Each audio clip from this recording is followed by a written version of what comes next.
penso que o presidente Trump, ele tem que pensar como habitante do planeta Terra. Ele tem que ter noção de que os Estados Unidos está dentro do mesmo planeta que eu Dizem estou. que o político é igual a uma moeda. Sempre tem duas faces. A primeira é aquela que todo mundo vê. Não adiantam tentar evitar que eu ande por esse país, porque tem milhões e milhões de Lula, de Moro, de Manuela, de Dilma Rousseff. E a segunda está apenas nos bastidores. O Lula nunca foi inocentado de nenhuma das acusações. Esgotou o prazo que o juiz Sérgio Moro concedeu para que o ex-presidente Lula se apresentasse voluntariamente para cumprir a pena de prisão no caso do triplex em Guarujá. Mas o que acontece quando elas são reveladas ao mesmo tempo? Gente, são pessoas indo embora ou pessoas chegando?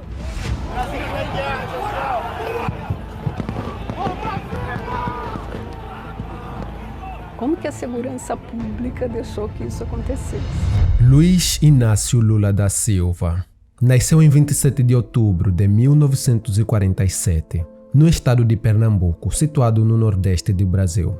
Ele cresceu em uma família extremamente pobre, sendo que era o 7º de 8 filhos de sua mãe. Sua infância foi marcada por privações e sua família era extremamente pobre. Mas, como muitos nordestinos, eles decidiram migrar para São Paulo em busca de melhores condições de vida. Eles tiveram que enfrentar uma jornada difícil, viajando mais de 13 dias em um caminhão pau de arara. Praticamente foi assim que começou a história de um garoto pobre que mal sabia das coisas que o destino guardava para ele. Quando chegaram em São Paulo, a situação continuou difícil. Eles viviam na periferia da cidade e Lula começou a trabalhar muito jovem como engraxate e vendedor ambulante. Mas assim que ele completou seus 25 anos de idade, as coisas começaram a mudar da água para o vinho. Lula começou a trabalhar numa empresa metalúrgica e, com as coisas dando certo, finalmente alcançar o sucesso não era mais algo distante dos seus olhos. Só que tinha um problema. O sucesso sempre vem mal acompanhada.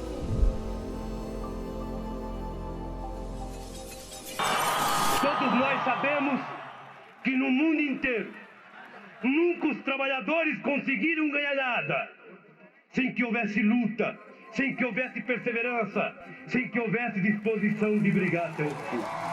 O ano era 1970 e o Brasil estava sob uma ditadura militar que governava o país desde 64. Nessa época, o Brasil enfrentou uma das maiores crises do país e muitos trabalhadores enfrentavam duras condições de trabalho. O salário mínimo perdeu mais de 50% do seu valor real, o que acabou causando um aumento de desigualdade social no país. As pessoas trabalhavam para no final de tudo ganharem apenas um salário que nem dava para pagar as contas. Basicamente, era um sistema de escravidão disfarçada de trabalho. Revoltado com essa situação, Lula decidiu lutar pela causa dos trabalhadores. O país se via à beira de um caos iminente por causa de um jovem que estava prestes a se tornar o herói daqueles que não tinham voz na sociedade.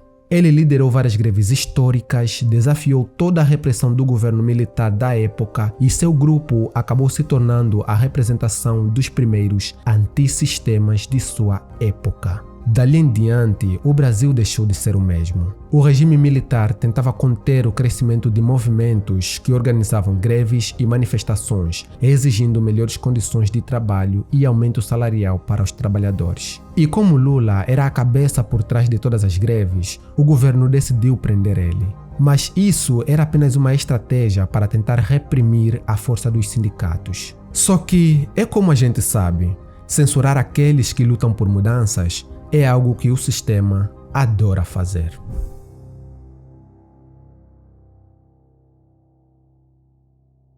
Lula foi mantido preso por mais de um mês em São Paulo e pouco tempo depois ele recebeu a trágica notícia de que sua mãe estava gravemente doente. Ela foi diagnosticada com câncer uterino e a doença estava se espalhando rapidamente pelo órgão. E mesmo estando preso, Lula pediu para que fosse pelo menos visitar sua mãe, que estava à beira da morte, esperando por um milagre para continuar a viver. Só que, infelizmente, esse pedido foi negado e o milagre não chegou. E sem conseguir se despedir de seu filho, no dia 12 de maio de 1980, Dona Lindo, a mãe de Lula, morreu. Ela na frente, o Lula, eu atrás, o Oswaldo na direção. O DOPS registrou essa saída. As palavras de ordem da multidão entraram para a história. A saída do cemitério foi muito difícil também. Preferiram sair pelos fundos, porque a multidão estava à frente. No carro ele me bate no ombro e diz assim: Armando, quando perdemos alguém importante, existem apenas duas formas de como devemos lidar com isso. Ou a gente aprende com a dor e seguimos em frente fazendo o papel de heróis, ou ficamos presos no passado, deixando os sentimentos nos corroerem para que no fim de tudo nos transformemos em vilões. E lá estava ele, o garoto pobre vendo sua mãe sendo enterrada enquanto os policiais o cercavam. Por um momento, ele se perguntou se suas lutas até então não tinham sido em vão. Se todo esse esforço e dificuldade enfrentada não passavam de uma batalha perdida. Mas, enquanto via a despedida final de sua mãe, um novo fogo se acendeu em seu peito. Ele entendeu que, ao invés de recuar, precisava continuar. Alguma coisa tinha que mudar. Esse momento de dor se tornou símbolo de resistência contra toda a opressão e autoritarismo, mostrando ao povo que ele não era apenas um líder político, mas alguém que, assim como eles, também conhecia todas as adversidades da vida. Nesse dia, Lula decidiu que iria marcar o Brasil para sempre. O Estado começou essa guerra e nós não vamos nos esconder.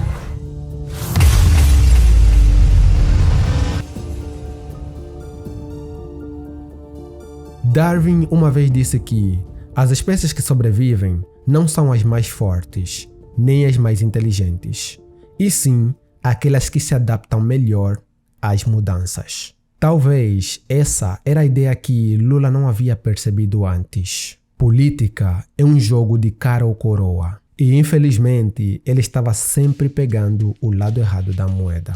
Mas dessa vez ele decidiu pegar o lado certo.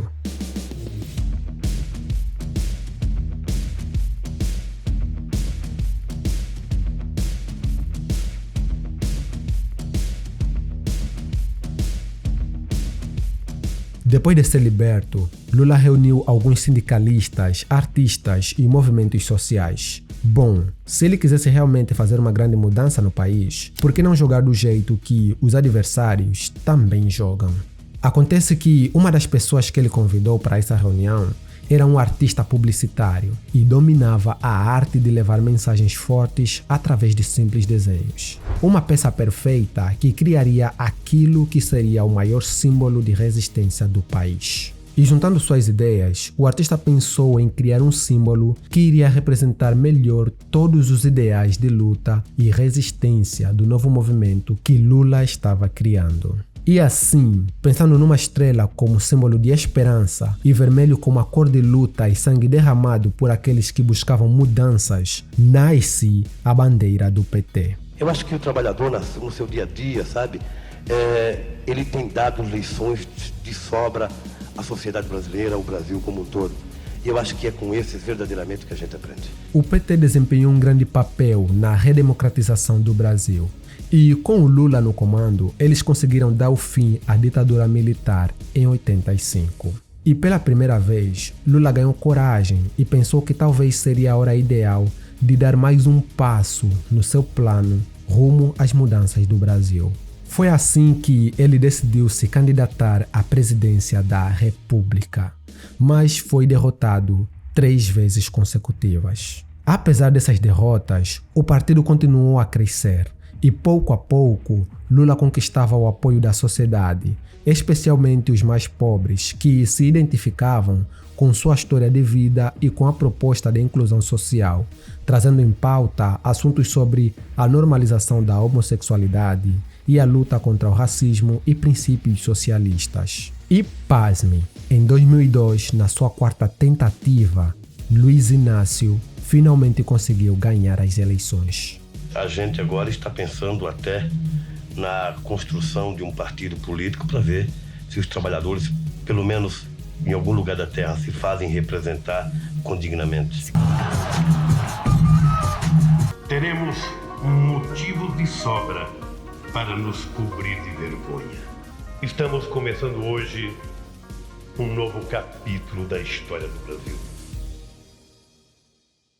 O seu governo começou em janeiro de 2003. Ele começou priorizando inicialmente políticas sociais ao implementar o programa Bolsa Família, que se tornou uma marca do seu governo ao reduzir drasticamente a pobreza no país. Durante seu primeiro mandato, Lula também focou na estabilidade econômica do país, controlando assim a inflação, além de promover o crescimento econômico. Nessa época, o Brasil viveu um período de prosperidade, com aumento de consumo interno, redução de desemprego e crescimento de exportações de produtos. Tudo estava perfeito no país. E, finalmente, o Brasil estava vivendo o lema de sua bandeira: paz e progresso.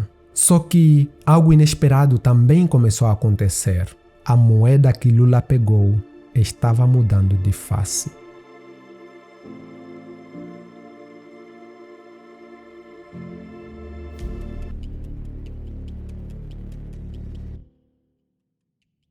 O ano era 2005 e o país vislumbrava novos horizontes, e o crescimento econômico já era uma realidade para muitos. A esperança de um futuro mais próspero ganhava forças nas ruas e nas comunidades mais carentes e daqueles excluídos pela sociedade. Mas por trás de todo esse otimismo, algo sombrio começava a se formar nos bastidores do poder. Esse era o início da primeira tempestade que iria abalar profundamente os alicerces do governo petista. Numa manhã que todos pensavam que seria um dia comum, o jornal publicou uma notícia que chocou o país inteiro. Durante as eleições de 2002, foi criado um esquema de suborno que facilitaria Lula para que ele fosse indicado como presidente do país. Segundo o jornal, os integrantes do PT compravam votos de outros políticos para que Lula saísse sempre na frente. E mensalmente eles faziam questão de entregar uma grande quantidade de dinheiro para que isso fosse possível. Por isso, esse esquema foi batizado de mensalão. Mas a verdade é que esse sempre foi o jogo da política: face ou coroa. E o PT só precisava escolher o melhor lado da moeda.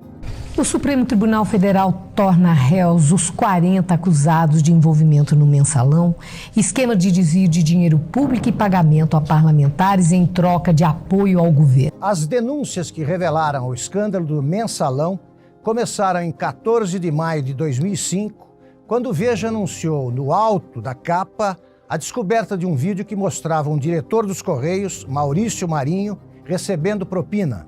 De lá para cá, o mensalão foi tema de mais 29 capas de Veja. Lula atraiu os seus eleitores.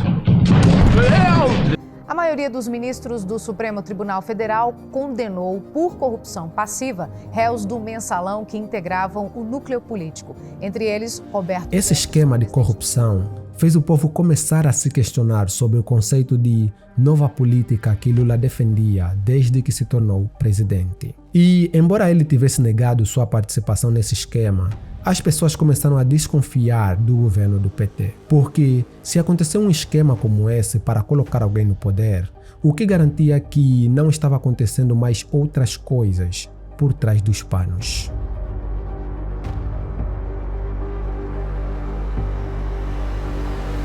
Será que o PT é bom ou mau? Os heróis se tornaram vilões?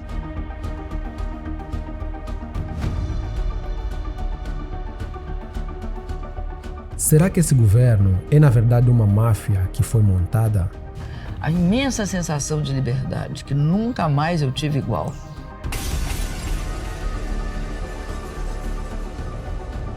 Eu sei quem é o chefe dos chefes. Então, claro que o chefe dos chefes é o Lula. Não vamos tergiversar, dar volta, tal. Todos buscavam pela verdade. Mas afinal, qual era a verdade? Apesar de tudo o que aconteceu em 2006, Lula foi reeleito como presidente. Seu segundo mandato foi marcado pela continuação das políticas de inclusão social e pelo fortalecimento da economia brasileira. E assim, em 2010, entra em cena uma nova personagem nessa história. Seu nome, Dilma Rousseff.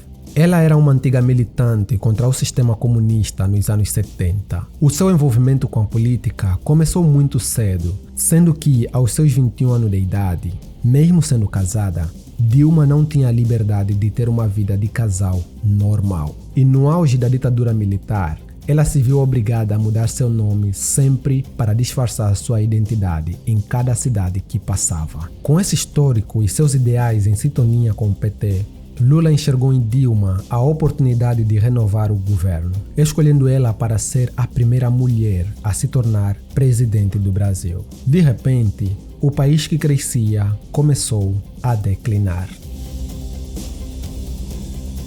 Em 2015, o país registrou uma queda absurda em tudo, e o Brasil que crescia começou a enfrentar sérios problemas, como crises econômicas. Só que a crise nunca vem sozinha.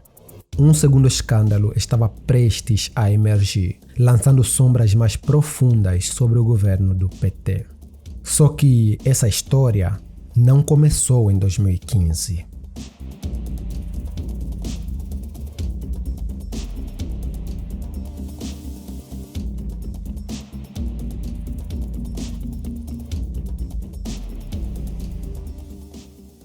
O ano era 2014 e, como de costume, a Polícia Federal estava fazendo suas investigações criminais. Porém, houve um caso bem particular que chamou a atenção de todos os investigadores. Tudo começou de uma forma aparentemente simples, tendo como foco a investigação de um esquema de lavagem de dinheiro em um posto de gasolina e uma rede de lava-jato em Brasília e Curitiba. Mas aquilo que parecia ser apenas um caso isolado de lavagem de dinheiro rapidamente se transformou em uma das maiores investigações de corrupção já vista em todo o Brasil. Foi descoberto que grandes construtoras do Brasil estavam desviando dinheiro da Petrobras, a maior empresa de petróleo do país. Essas construtoras subornavam alguns políticos e funcionários estatais em troca de certos contratos. Só que os valores desses contratos eram superfaturados, ou seja, o governo pagava mais do que o necessário pelos serviços prestados pela empresa.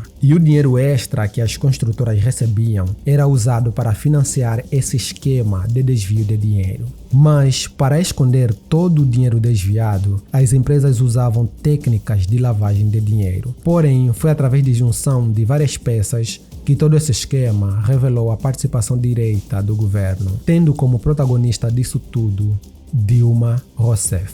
E o caso ficou ainda mais bizarro quando a PF avançou com as investigações para, no final de tudo, chegar no nome de Luiz Inácio Lula da Silva. O senhor não tinha conhecimento de nenhum dos crimes por eles praticados enquanto diretores da Petrobras? Não. Eu estou julgado pela construção de um PowerPoint mentiroso. Então, o que eu quero é que se pare com ilações e que me diga qual é o crime que eu cometi. Luiz Inácio Lula da Silva se utilizou da simplicidade e fragilidade de nossa população com seus discursos populistas para montar o maior esquema de corrupção e lavagem de dinheiro da história da humanidade. Os estudos dizem que, por causa desse sistema de golpes, estima-se que cerca de 4,44 milhões de empregos foram destruídos e o PIB baixou para 3,6% nos anos entre 2014 e 2017. E de 2015 para 2018, várias construtoras brasileiras perderam suas receitas habituais. O país se via imerso dentro de um grande caos, com a taxa de desemprego aumentando, deixando assim o povo brasileiro cada vez mais frustrado e indignado com esse governo. Revoltados, o povo decidiu fazer o que era melhor para o seu país. É patriotismo! Dilma, você é uma vergonha! Vergonha! Vergonha! Sim! Democracia! Democracia! O Brasil não é a República da Cobra! O senhor aqui, que é mais velho que todos nós, ele lembra que na época do regime militar era muito melhor do que agora. Não adiantam tentar evitar que eu ande por esse país. Pela memória do coronel Carlos Alberto Brilhante Ustra, o pavor de Dilma Rousseff. Esgotou o prazo que o juiz Sérgio Moro concedeu para que o ex-presidente Lula se apresentasse voluntariamente para cumprir a pena de prisão no caso do triplex em Guarujá.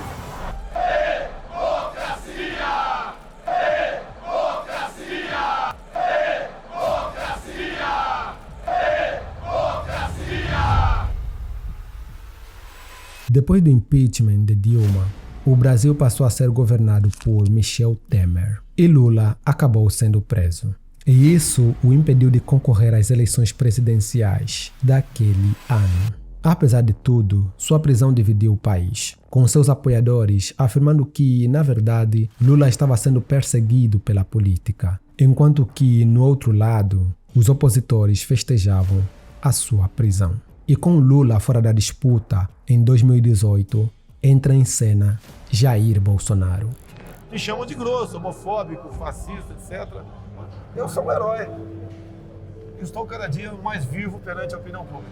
Bolsonaro governou o país com uma retórica fortemente contrária ao PT, marcada por posições conservadoras. Ele surge com a ideia de limpar todo o sistema de corrupção que foi plantado no país através do governo do PT. Com ele em cena, o Brasil ficou dividido entre petistas e bolsonaristas, sendo que a parte do nordeste do país apoiava Lula apesar de tudo e a parte sul era a favor das ideias de Bolsonaro. E guarda esse ponto, porque é a partir daqui que mais uma bomba relógio foi instalada no Brasil. E ela só estava à espera que algo acontecesse para finalmente explodir. E esse algo aconteceu. Em 2021, o Supremo Tribunal anulou todas as condenações de Lula, argumentando que o juiz que o condenou não tinha competências para julgá-lo. E isso restaurou todos os direitos políticos de Lula, permitindo que ele se candidatasse à presidência novamente em 2022, enfrentando assim Jair Bolsonaro. Realmente, o país estava convencido de que Bolsonaro venceria as eleições. Afinal, quem em sua sã consciência votaria em alguém que havia sido preso por participação passiva em um esquema de lavagem de dinheiro? O resultado das eleições foi surpreendente. Lula obteve o maior número de votos na região nordeste do país, onde vive a maior parte da população brasileira. E com isso, Luiz Inácio Lula da Silva se torna a primeira pessoa no Brasil a ser presidente 3 vezes. Enquanto uma parte do país celebrava essa conquista, outra parte vivia um clima de terror, com medo de viverem mais 5 anos com um governo associado ao maior esquema de corrupção que o Brasil já viveu. Mas, como o poder já estava nas mãos de Lula, a única saída para os descontentes era unir pessoas de toda parte do país que compartilhavam o mesmo sentimento de revolta. Eles se prepararam para agir, prontos para fazer sua história de uma maneira nunca antes vista no Brasil. A gente não vai entrar, a gente vai invadir. Mais de 1 tonelada de carne. Então divulga esse vídeo o máximo que você pode e diz: vem para Brasília porque a guerra começou. A gente vai fazer uma concentração lá no QG pra gente conseguir reunir todas as pessoas pro plano B.